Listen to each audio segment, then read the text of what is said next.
এআইবির mention থেকে আমার মনে পড়লো যে 2015-এ একটা এআইবির এগেনস্টে একটা এফআইআর হয়েছিল, আমার যতটুকু মনে পড়ছে 2015-ই আই গেস। একদম তাদের ওই যে বড় করে একটা রোস্ট বানিয়েছিল একদম যাচ্ছে তাই কমেন্টস করে, সেখানে মেবি ওটারও আরো এপিসোডস আরো সিজনস আমরা দেখতে পারতাম, কিন্তু ফার্স্ট এপিসোডই হয়তো বন্ধ হয়ে গেছে বলে দেখতে পাইনি। But India's got latent similar format আমার মনে হয়েছে দেখে, সিমিলার ফরম্যাট না, টাইপ অফ কমেডিটা সিমিলার। তো এটা চলছিল প্রথম দিন থেকে।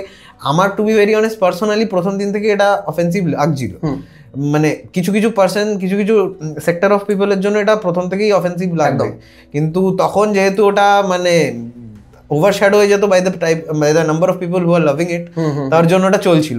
এবারে গিয়ে ওটা একটু ওভার হয়ে গেছে, তো অনেকে অফেন্ড হয়ে গেছে, তাই জন্য বন্ধ হচ্ছে। তো আমার প্রশ্নটা হচ্ছে, ওখান থেকে যেরকম দেখতে পেয়েছি যে তন্ময় ভাট এফআইআর খাওয়ার পরেও ওখান থেকে আবার কাম ব্যাক করতে পেরেছে, তো তোর কি মনে হয় যে রণবীর আলাওয়াদিয়াও এটাকে অ্যাজ এ কামব্যাক, মানে as a scope of comeback দেখবে, নাকি ওর ক্যারিয়ার এখানেই শেষ?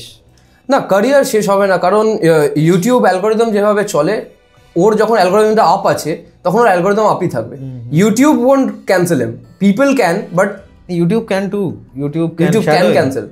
আচ্ছা, বাট ব্যাপারটা হচ্ছে আমার মনে হয় যে ও যে সাবস্ক্রাইবার গেইন করেছে যে জিনিসের জন্য, ও ভেরি নেক্সট ডে একটা খুব ভালো কাজ করেছে, একটা খুব অ্যাপোলজেটিক ভিডিও আপলোড করেছে। ওটা যে কোয়াইট পার্সোনালি আমার দেখে মনে হচ্ছে ওটা অ্যাপোলজির থেকে বেশি লোককে বলা হচ্ছে যে সে তো ডেফিনেটলি আনসাবস্ক্রাইব করো না, বাট ব্যাপারটা হচ্ছে এটা ওন আপ করা অত বড় একটা জায়গায়। আজকে সামাই রায়নাকে যদি কেউ বলে অ্যাপোলজি করো, ও কিন্তু লজিকে চলে আসবে যে আমি আর ফ্রিডম আছে, আমার এই আছে, আমার ওই আছে।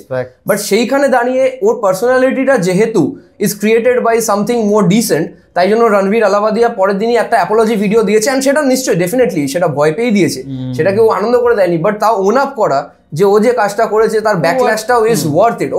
ও তো গল্প শুরু করতে পারতো যে ওখানে আমি গেছি, ওখানে তো মানে it's my private space and ওখানে দেখো না তোমরা মেম্বার্স অনলি সাবস্ক্রাইব করো, এটা না বলে যে ও অ্যাপোলজিটা করেছে। আমার মনে হয় যে ওর ওই চ্যানেলই ও চলতে থাকবে, but this video will be taken down and he will be cooked for some time. And ব্যাপারটা হচ্ছে তাতে কি হবে, তাতে আরো অনেকজন এই সিস্টেম থেকে ঢুকবে না, মানে যাদের একটুখানিও ক্লিন ইমেজ আছে, যাদের একটুখানিও আলাদা, মানে যেমন রবি গুপ্তা বলে একটা কমেডিয়ান আছে, ভয় পাবে, ঠিক আছে, রবি গুপ্তাও আমি দেখেছিলাম আগের দিন গিয়ে, খারাপ গালাগাল দেয়নি, ও কিন্তু যথেষ্ট ফানি ছিল পাঞ্জাবি অ্যাকসেন্ট করে, এই অ্যাকসেন্ট করে, বাট ও খারাপ গালাগাল দেয়নি। সো এভরিওয়ান উইল নো যে আমাকে লিমিটসে থাকতে হবে। ইভেন আই থিঙ্ক সামাই রায়না উইল নো যে we cannot cross the limits.